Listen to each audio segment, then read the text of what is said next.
गया रे गया, वर्ल्ड कप गया। अभी तक इंडिया पे हंसता था भाई, पेला गया पकड़ के। जबरदस्त तरीके से, जिस तरीके भाई, इतनी खुशी हमको हो रही है, इतनी खुशी हो रही है, इतनी खुशी हो रही है कि इस खुशी का हम बयां नहीं कर सकते हैं। बस ये समझ लो कि जो है वो है, यानी कि यही है। इंडिया की हार पे हंस रहे थे, साउथ अफ्रीका ने हराया था तो पुरानी बात को उखाड़ रहे थे कि 2024 वर्ल्ड कप में वो सूर्य कुमार यादव का कैच नहीं था, कैमरामैन ने एक ही एंगल से दिखाया था। भाई बढ़ गया भाई, भाई गया भाई। जिस तरीके से पेला है ना हैरी ब्रूक ने, अब इनके, ये समझ लो, अब भी तो इंडिया के पास कहीं ना कहीं से चांस है, इनके पास तो चांस नहीं है। इनको तो भाई ले गया। इनकी जितनी फुस्कियां थी, पहले ही मैच अगर खेला होता न्यूजीलैंड से, वो दुआएं इनको काम आ गई, लेकिन दूसरे मैच में दुआएं काम नहीं आई। भाई जिस तरीके से हैरी ब्रूक ने, भाई अनबीटेबल हुआ है अभी तक इस ग्रुप में इंग्लैंड, जिस तरीके से खेल रहा है भाई, तबाही बैटिंग कर रहा है इंग्लैंड। क्योंकि जिस तरीके से, और सबसे बेहतरीन जो तारीफ करनी होगी, जिम्बाबर क्या है, जिम्बाबर बाबर और सलमान अली आगा की ब्रिलियंट कैप्टनसी हुई है। एक तो पहले बैटिंग करी है जिम्बाबर ने बेहतरीन, जो अपनी टीम को जिताने लायक नहीं था, और दूसरा जो सलमान अली हागा ने जो भाई कैप्टनसी करी है, वो जबरदस्त कैप्टनसी करी है। मतलब यार इस तरीके से कैप्टनसी करने के बाद भी आदमी हार रहा है, उसके लिए तालियां जबरदस्त। मतलब 5-7 रनों पे 3 विकेट, अगर आप देखा जाए लगातार इंग्लैंड की जो बैटिंग लाइनअप थी वो पहले ही फ्लॉप हो गई थी। आप देखिए 1, 2, 3, यानी कि पहले जो इंग्लैंड खेलने आया था 4 ओवर में 3 विकेट 35 रन हुए थे, यानी 5 ओवर में। और दूसरा जो 15 ओवर में भाई 135 रन तकरीबन बना दिए। यहां पे जो सबसे बड़ी तारीफ करनी होगी प्रीमियम फास्ट बॉलर की। प्रीमियम फास्ट बॉलर की हम तारीफ इसलिए बोल रहे हैं कि जो स्कोर 20 ओवर पूरे में चेज होना था, इसके 17वें ओवर में 18 रन हैरी ब्रोक ने मारा। भाई क्या मारा हैरी ब्रोक ने। और जो श्रीलंका में जो लोग रन बनाने के लिए तरस रहे थे, वहां हैरी ब्रोक ने पाकिस्तानी बॉलरों की बखिया उधेड़ दिया। ये जितने भी अपने आप को लगा रहे थे, और सबसे बेहतरीन ये लोगों ने जो काम किया है, मेरा दिल खुश हुआ है इस इवेंट में, यानी इस मैच में। अगर आप देखा जाए बड़ी हाईलाइट मैच थी। पाकिस्तान अगर जीतता तो कहीं ना कहीं आगे उम्मीद थी। इसमें भी ये लोगों ने कैच नहीं लिया, बोला मैं नहीं जीतेगा, मैं नहीं जीतेगा, मैं सिर्फ दुआओं के भरोसे जीतेगा, बाकी खेल के मैं नहीं जीतेगा। अभी इनकी आप बैटिंग और पार्टनरशिप देखो। इनकी बैटिंग में एक तरफ से 45 गेंदों में 63 रन मारा है साहेबजादा फरहान ने।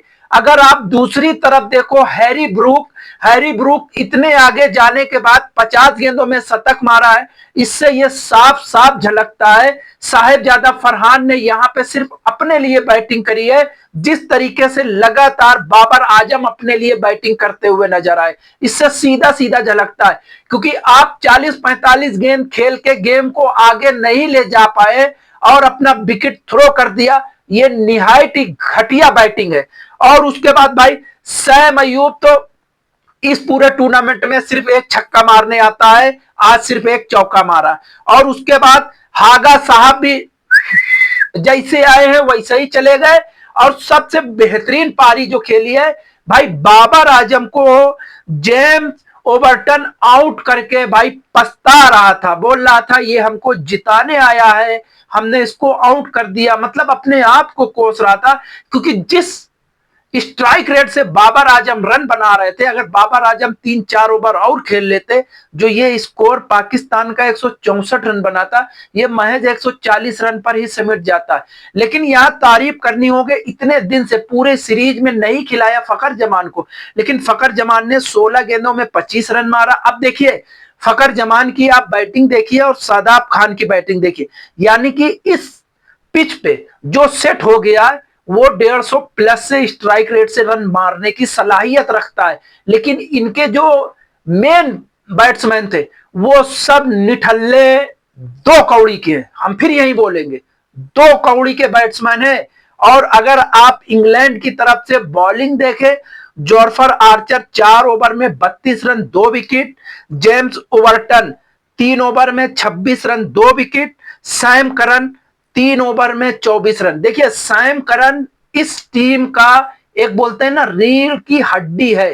ये जो जिस तरीके से सैम करन अपने आप को प्रमोट कर रहा है, ब्रिलियंट, जबरदस्त। मतलब यार सैम करन एक तुरुप का इक्का इंग्लैंड के लिए साबित हो रहा, और ये फाइनल में बहुत ही घातक साबित होगा।